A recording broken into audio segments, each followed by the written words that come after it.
Assalamualaikum warahmatullahi wabarakatuh. Selamat berjumpa kembali anak-anakku dalam mata pelajaran IPA. Anak-anakku, salah satu ciri makhluk hidup yaitu reproduksi atau yang disebut dengan berkembang biak. Untuk berkembang biak, kemarin kita sudah membahas tentang sistem reproduksi manusia. Sekarang kita membahas sistem reproduksi pada hewan dan sistem reproduksi pada tumbuhan. Selengkapnya kita akan pelajari materi berikut ini. Hewan dan tumbuhan berkembang biak dengan dua cara, yaitu secara vegetatif atau tak kawin dan secara generatif yang disebut dengan kawin. Vegetatif pada tumbuhan secara alami ada beberapa, bisa kalian baca, yaitu dengan cara rizoma, umbi lapis, umbi batang, umbi akar, tunas, tunas adventif, stolon, dan spora. Sedangkan vegetatif pada hewan bisa secara membelah diri, fragmentasi, tunas, dan partenogenesis. Perkembangbiakan secara kawin atau generatif pada tumbuhan dilakukan dengan cara penyerbukan, sedangkan pada hewan dengan cara ada yang fertilisasi internal atau yang di dalam tubuh dan ada yang dilakukan dengan cara fertilisasi eksternal yang terjadi di luar tubuh. Mari kita bahas anak-anak. Yang pertama, sistem reproduksi pada hewan, yaitu yang secara vegetatif. Yang pertama membelah diri, kalian lihat, yaitu contohnya adalah amoeba. Inti selnya akan membelah menjadi dua, diikuti dengan sitoplasma dan dinding selnya sehingga amobanya menjadi dua. Yang kedua yaitu fragmentasi, terjadi pada cacing pipi atau planaria. Di sini kalian lihat planarianya memotong diri menjadi tiga, maka akan tercipta tiga individu yang baru.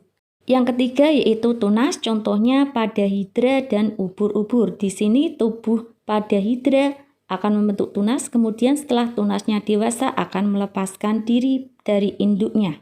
Yang keempat yaitu partenogenesis, contohnya pada lebah.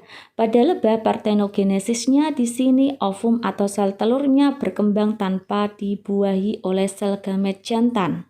Reproduksi generatif pada hewan ada dua cara. Yang pertama dengan cara eksternal, yaitu pembuahan ada di luar tubuh, contohnya pada katak dan ikan. Yang kedua adalah fertilisasi internal, pembuahan terjadi di dalam tubuh, contohnya terjadi pada reptil, aves, dan mamalia. Produksi pada tumbuhan yang pertama kita bahas yaitu vegetatif alami, ada umbi batang pada kentang, umbi lapis pada bawang, tunas pada pisang, kemudian tunas adventif pada cocor bebek, kemudian ada umbi akar pada wortel, ada stolon pada arbe, kemudian ada rizoma pada kunir, kemudian ada spora pada tumbuhan lumut dan tumbuhan paku. Reproduksi generatif pada tumbuhan di sini yang berperan penting adalah putik sebagai sel kelamin betina dan benang sari sebagai sel kelamin jantan pada bunga. Pada waktu penyerbukan, benang sari akan jatuh pada kepala putik. Macam penyerbukan ada 4 jenis. Yang pertama yaitu penyerbukan sendiri, di mana benang sari jatuh di kepala putik pada satu bunga.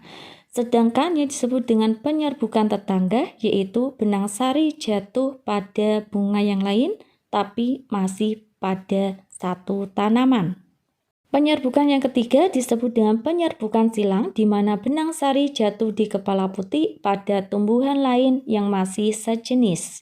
Yang keempat yaitu penyerbukan bastar, di mana benang sari jatuh di kepala putik pada tumbuhan lain yang beda jenis. Nah anak-anak, bagaimana caranya serbuk sari bisa jatuh di kepala putik? Tentunya ada perantaranya. Yang pertama dengan dibantu oleh angin yang disebut dengan anemogami. Kemudian yang kedua yang dibantu oleh air yang disebut dengan hidrogami. Kemudian yang dibantu oleh hewan yang disebut dengan zoidiogami. Dan yang terakhir dibantu oleh manusia yang disebut dengan antropogami. Cukup sekian anak-anak materi kita hari ini. Silakan kalian kerjakan tugas berikut ini.